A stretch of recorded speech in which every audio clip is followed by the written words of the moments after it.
Welcome to your weekly tarot card reading. My name is Vanessa. I'm from Beyond Your Sun Sign. All you have to do is think of a number between 1 and 3.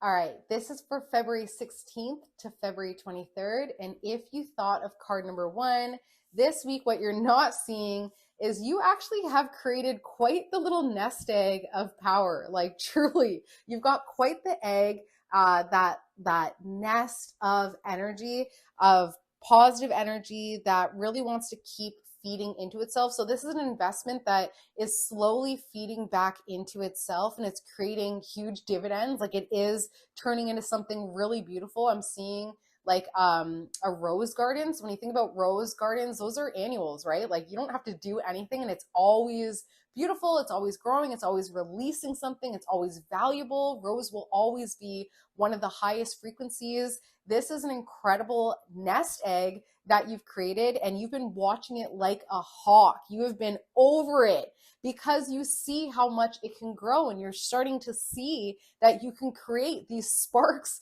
of abundance for yourself. But what you're also not seeing, and keeping in mind that that card was face down as well, you're not seeing that. So you want to look to find, because if I'm talking about your investment, you're like, I don't got enough. You know what? You got to look and be like, where have you actually been growing something and putting power and energy into that this actually is growing into something beautiful and huge. Maybe you're a life path 6 and you're realizing like your family is growing beautifully. That's your life purpose. Maybe you're a life path 11 and you're realizing your community is growing beautifully. That's your life purpose. Maybe you're a life path 5 and you're realizing your sense of adventure and excitement is growing. Like, where do you put your power? What is your purpose? What is your drive? What is your why? And then you'll see how much it's growing. And that is such an amazing thing, but you're not seeing that it's growing and that it's creating all of this abundance, and it's really turning in this beautiful high frequency investment of energy.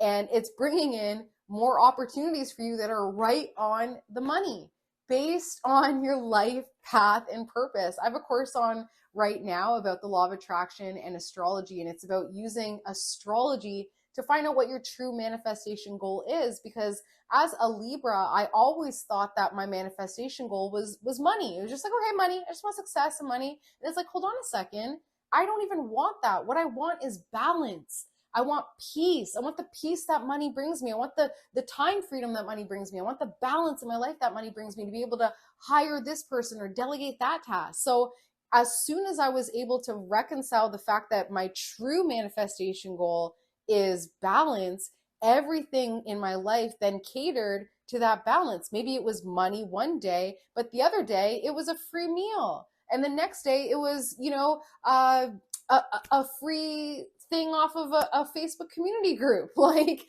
you never know how it came in to try and satisfy those needs. So this week you're seeing, oh my God, I've actually created something of value here, value to me. And it's right on the mark when it comes to what I want. But it's about getting clear about what your true goals are, what your true intent is, and what your true needs are, to be like, oh, actually, I got this. My true needs are just a beautiful family. Yeah, I did that. I did a beautiful home. I did that. Right? Okay.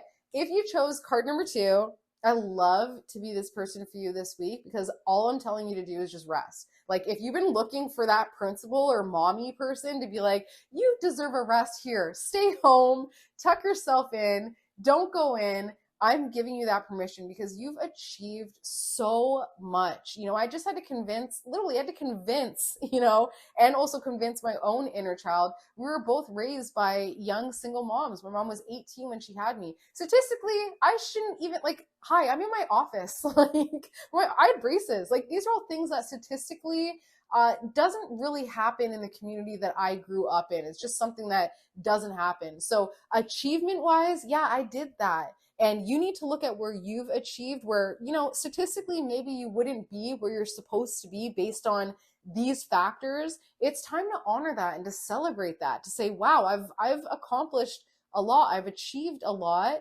I've done what I set out to do. And I want to just stop for a second and embrace that in a very intuitive way. And when I say intuitively, I mean, what do I want to celebrate? For me, like, I'm realizing, why am I not putting my degrees up more and my, my accreditations up? Why am I hiding that? Why am I trying to be so small? I'm proud of those achievements. So it cost me $52,000. So you know what? Actually am gonna post up this very expensive piece of paper and make sure that 100 viewers see. It is what it is. That's my achievement, and that's how I'm embracing that achievement. So this week, however you want to embrace your achievement, please do it.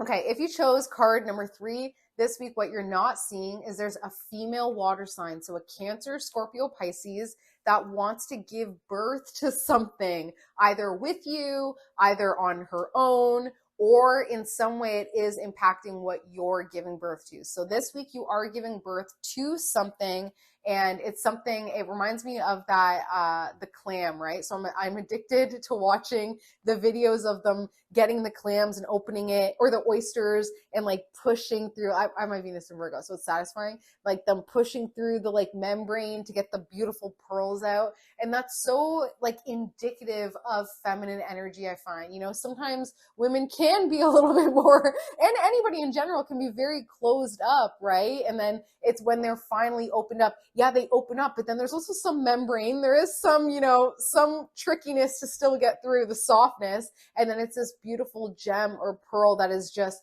so magnificent and just so extraordinary and so unique and rare. This week, you're going to see how you've given birth to something by opening up and allowing that membrane of whatever to open itself up as well. Someone was able to actually take something from you and receive this gem or this pearl of beauty. And this water sign, this feminine water sign, has helped with that, either directly or indirectly. She has helped you open up, and now this pearl is out, and it wants to be admired, and it wants to be embraced. It wants to be strung together and adorned and worn and valued and appraised and appreciated. So that's what you're going to be doing this week, is recognizing the pearl that you're giving birth to is indirectly or directly affected by the nourishment that this feminine water sign was able to do for you, to then open you up, to then reveal your pearl. All right, if you would like a personalized reading, please feel free to reach out to me. You can find me on Instagram at Beyond Your Sun Sign, or you can email me directly, beyondyoursunsign@gmail.com. Have an amazing week, and I will see you next week. Bye.